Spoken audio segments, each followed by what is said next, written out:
Praise the Lord.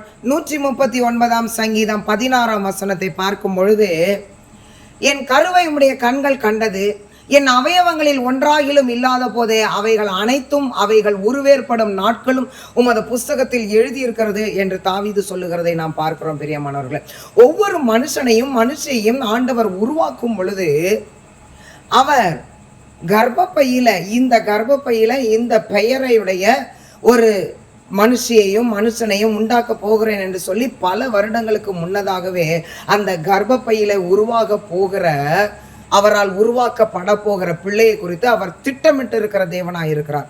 அவருடைய செயல்கள், கிரியைகள், அவருடைய திட்டங்கள் எல்லாம் நம்மால் ஆராய்ந்து அறிய முடியாதவைகள். பிரியமானவர்களே, ரோமர் 4 வசனத்துல இல்லாதவைகளை இருக்கிறவைகளை போல அழைக்கிற தேவனானவர் என்று சொல்லி நாம் பார்க்கிறோம். காலியாய் இருக்கிற, ஒன்றுமே இல்லாத ஒரு கர்ப்பப்பையை பார்த்து கர்த்தர் பெயரை சொல்லி அழைக்கிறார். அப்பொழுது அந்த பெயரையுடைய ஒரு மனுஷன், ஒரு மனுஷி அந்த கர்ப்பப்பையில அவராலே உருவாக்கப்படுகிறான். பிரியமானவர்களே, அவர் ஒவ்வொரு மனிதனையும் அழகு பார்த்து ரசித்து என் பிள்ளைங்க இப்படி இருக்கணும் அப்படி இருக்கணும்னு சொல்லி ரசித்து உருவாக்குகிற அருமையான தேவன். அவருடைய கண்கள் நம் மீது நோக்கமாயிருக்கிறது. அவருடைய கண்கள் நம்முடைய கருவை கண்ட பார்வை. பிரியமானவர்களே, பாருங்க, ஒன்று மாத்திரம் நம்ம மறந்துடக்கூடாது. நாம் நம்மையும் நம்முடைய சரீரத்தையும் நேசிப்பதை பார்க்கிலும் நம்மை உண்டாக்கின தேவனாகிய கர்த்தர் நேசிக்கிற நேசம் பல மடங்கு அதிகமானது. பிரியமானவர்களே, என்னுடைய ஜபத்தில் என் பலவீனங்களுக்காக என்னைக்குமே ரொம்ப பாரப்பட்டு ஜெபித்தது கிடையாது. எத்தனை நாள் பலவீனமாக இருந்தாலும் அந்த பலவீனத்தை குறித்து சிந்தனையில் வைக்கவும் மாட்டேன், அதை யோசிக்கவும் மாட்டேன், அதை கணக்கில் வைக்கவும் மாட்டேன். பிரியமானவர்களை, ஏனென்றால் நான் அறிந்திருக்கிறேன், என் சரீர பலவீனத்தை குறித்து நான் கவலைப்படுவதை பார்க்கிலும் என்னை உண்டாக்கின என் ஆண்டவராகிய கர்த்தர், அவருடைய கவலை பல மடங்கு அதிகமானது. நான் என்னிடத்துல அன்பு கூறுவதை பார்க்கிலும், என் சரீரத்தை குறித்து நான் அக்கறை படுவதை பார்க்கிலும் என் மீது அவருடைய அக்கறை பல மடங்கு அதிகமானது என்று சொல்லி அறிந்திருக்கிறபடினால என்னைக்குமே என்னுடைய பலவீனத்தை குறித்து நான் கவலைப்பட்டதே இல்லை. என்னுடைய பிள்ளைகளுக்காக நான் ஒரு நாள் பாரப்பட்டு அவர்களுடைய படிப்பிற்காக, அவர்களுடைய பாதுகாப்பிற்காக, அவர்களுடைய எல்லா விதமான காரியங்களுக்காக ஜெபிக்கும் பொழுது ஆண்டவர் ஒரு நாள் உணர்த்தினார், நான் உண்டாக்குனதுனால்தான் நீ பெற்றெடுத்தாய் மகளே, உன்னுடைய நேசத்தை பார்க்கலாம், அக்கறையை பார்க்கலாம். என்னுடைய அக்கறை அவர்கள் மீது பல மடங்கு அதிகமானது.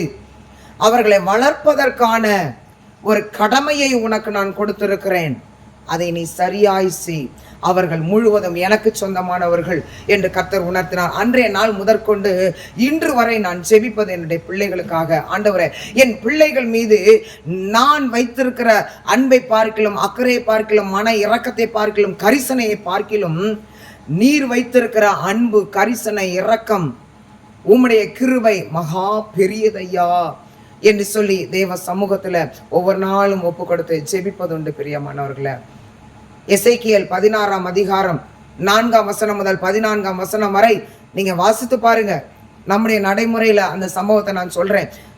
நீ பிறந்த நாளில உன்னுடைய தொப்புள் கொடி அறுக்கப்படாம, நீ உப்பினால் சுத்திகரிக்கப்படாம, கழுவப்படாம, நாற்றம் எடுத்து அருவருப்பான நிலைமையில வெளியே தூக்கி எறியப்பட்டிருந்தாய். உன் அருகில நான் கடந்து போகும் பொழுது உன் இரத்தத்திலே கிடப்பதை பார்த்து நான் சொன்னேன், நீ பிழைத்திரு என்று சொன்னேன். நீ வளர்ச்சி அடைந்து பருவமடைந்த பிற்பாடும் நீ நிர்வாணமாய் இருப்பதை கண்டு என்னுடைய வஸ்திரத்தை உன் மீது விரித்து உன்னுடைய நிர்வாணத்தை நான் மூடி மறைத்தேன்.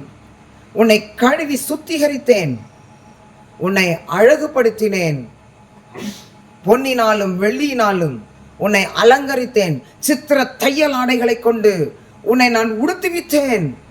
இப்படித்தான் நீ எனக்கு சொந்தமானாய், நீ அழகுள்ளவனாய் காணப்பட்டாய் என்று அந்த அதிகாரத்தில் நாம் வாசிக்கிறோம். பிரியமானவர்களே, எப்படியெல்லாம் ஆண்டவர் நம்மை ரசிக்கிறார் பார்த்தீங்களா?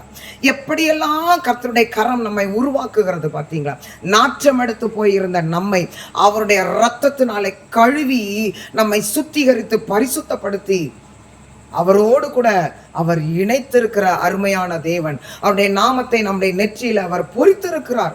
இப்படியெல்லாம் நம்மை உண்டாக்கினபடியினாலே தான் அவர் சொல்லியிருக்கிறார், நீ என்னால் மறக்கப்படுவதில்லை, உன்னை என் உள்ளங்கையில வரைந்து வைத்திருக்கிறேன் என்று சொல்லி இருக்கிறார். நமக்கு எந்த நேரம் என்ன தேவைப்படுது, எந்த நேரம் எந்த இடத்துக்கு போகணும், நமக்கு என்ன பாதுகாப்பு எந்த இடத்துல தேவைப்படுது, எல்லாவற்றையும் அவர் அறிந்திருக்கிறார்.